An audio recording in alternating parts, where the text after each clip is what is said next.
We got the TGIF edition of the show rolling in. Thank goodness it's Friday. On the hottest show on the streets, best form of Crimson Tide football news, notes, and information. I'm yours truly, Stephen M. Smith.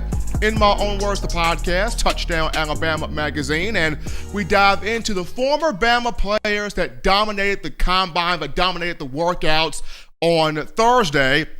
Those three individuals being Jalen Hurts, Jeudy, and one Henry Ruggs III. All three individuals made themselves some money, created huge, massive value on Thursday inside Lucas Oil Stadium in Indianapolis. And just starting this off here with Jalen Hurts, I mean, so many people coming into this event looked at him as a developmental quarterback, maybe a fifth round guy, fifth to seventh round guy. Maybe he should play running back. Maybe he should switch positions. I don't think he can be a quarterback. And Jalen Hurts throughout every interview said, I'm a quarterback. I'm a quarterback. I believe I'm a quarterback. I think I'm a quarterback. And that's that. And he just gave everybody the business on Thursday at the combine. I mean, 40 time, ran the official time of 4.54, a 4.54 40, just blazed that, moving at 6'1",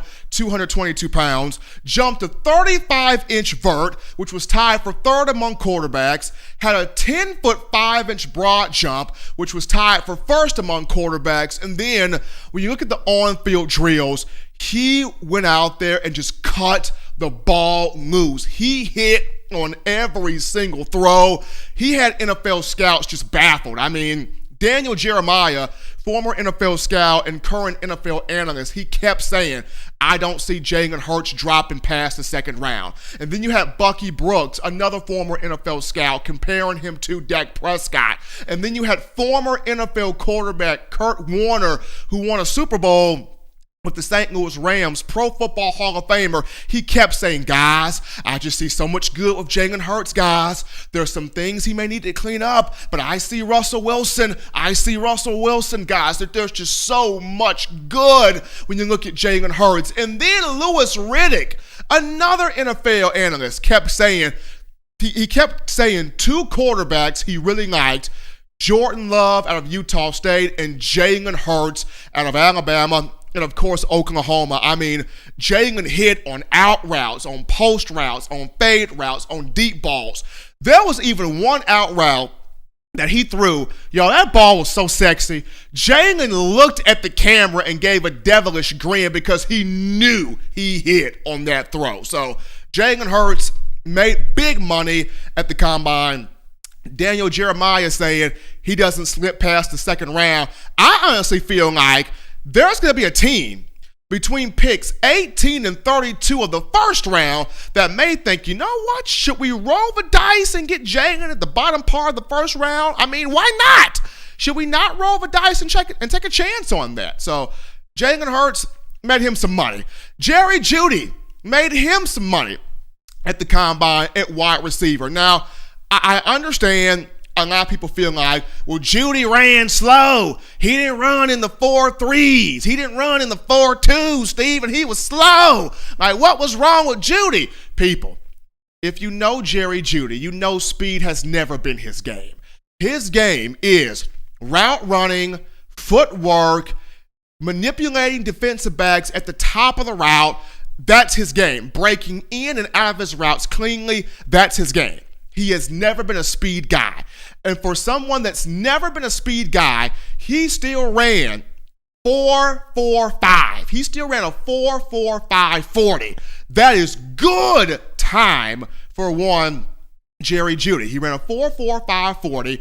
He jumped a 35-inch vertical. He had a 10-foot broad jump. He did exactly what he was supposed to do. And in the on-field drills, once again, Jeudy breaking clean out of his routes, separating himself coming in and out of the break. Just clean, effortless fluidity. That's Jeudy. And if you walked in to the combine thinking he's the number one receiver on the board, if you walked into the combine thinking he's a top 3 at wide receiver, then you walked out of Thursday thinking the exact same thing. He put the money in the bank. He cashed out. He did exactly what he was supposed to do.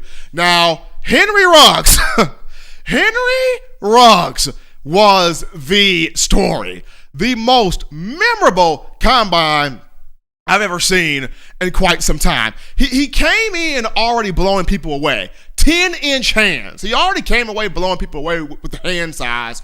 And then the 40 time.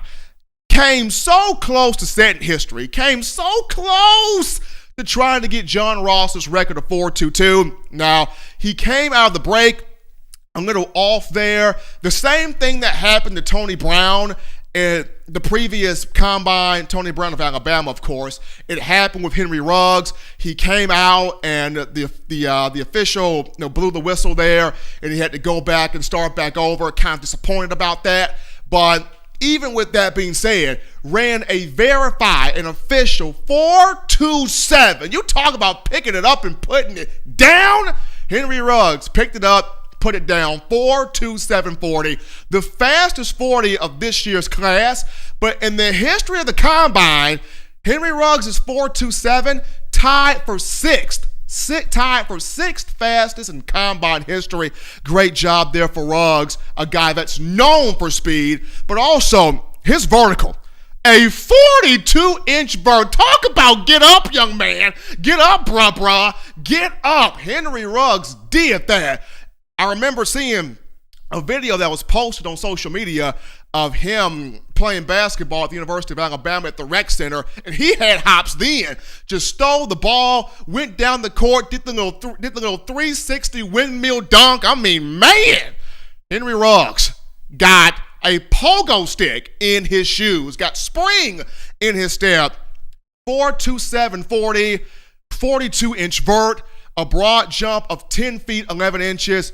Henry Ruggs did it. Now, of course, at the end of his second 40 run, he had a little slight injury to his thigh. He was seen icing down his thigh on the sideline. I believe he's okay. Hopefully he's okay and he didn't pull anything major, because definitely he will want to come back to Alabama and be able to have a really strong pro day. So hopefully he is okay. But in terms of just the way he performed in the combine, fast 40, hops in the vertical jump, good broad jump. Henry Ruggs made him some money and concretely has himself as a top 15, top 20 pick going into the NFL draft. But just getting back to Jalen Hurts, folks, I was proud. I was so proud of his performance at the combine that I'm literally filming with my phone just what he did, the out routes he was able to throw,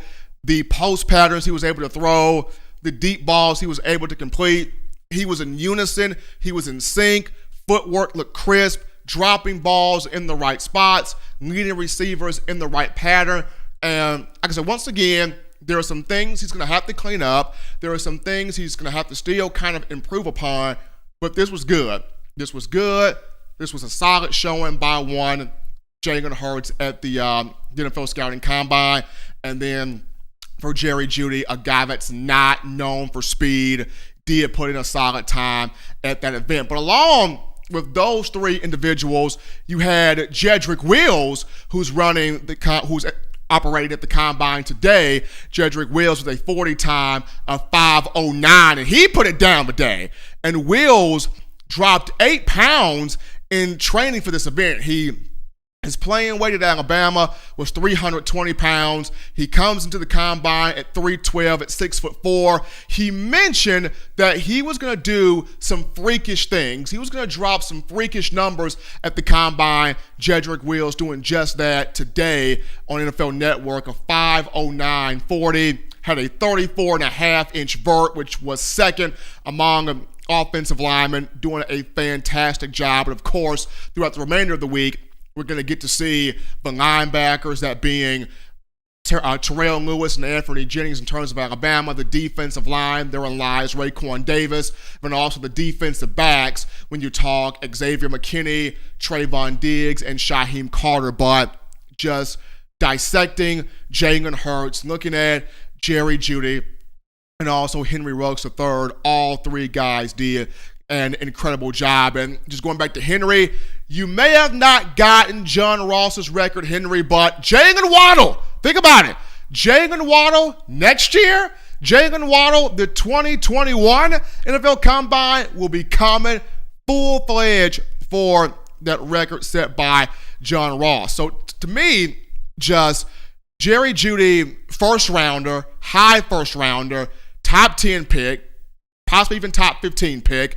Henry Ruggs, to me, top 15, top 20 pick. And then Jalen Hurts, if you get him in the right system, I believe he's made money for himself. Second rounder, possibly could be even late first rounder. If you get him in the right system, if you get him around the right coach, if you get him around the right offensive coordinator, if you get him with good players for him to work with and develop with and grow with, I mean, this man can potentially be a perennial Pro Bowler, a perennial All-Pro guy, and possibly at some point could win a Super Bowl. I mean, just think about it for a minute. Patrick Mahomes at the Combine did not have the fastest 40 time. I believe he ran it at 4.8, but hit on all of his throws, and lo and behold, Patrick Mahomes, a Super Bowl champion. So when I look at Jalen Hurts, ran a good 40 time. He showed in his throws that he has worked on this. He has trained on this. He has hooked up with a coach. He has made huge, big strides of improvement. I'm proud of that. I mean, when I looked at guys like Justin Herbert of Oregon, Jacob Eason of Washington, even Jake Fromm of Georgia, there were times where I felt like they were aiming the ball. They were not really cutting it loose, trusting their instincts, and just putting the ball out there in the air. They didn't start cutting it loose until middle way toward the end of the on-field drills. Jalen Hurts cut it loose from the first throw. From the first slant to the first post route to the first fade to the first go route to the first out route, throughout the entire time he was on the field, Jalen Hurts cut it loose. So huge kudos to him, Jerry Jeudy, and Henry Ruggs at the Combine on Thursday. But that's going to take us to another break here on the show. When we get back, we dive into more of your phone calls, thoughts, questions, texts, and concerns right after this.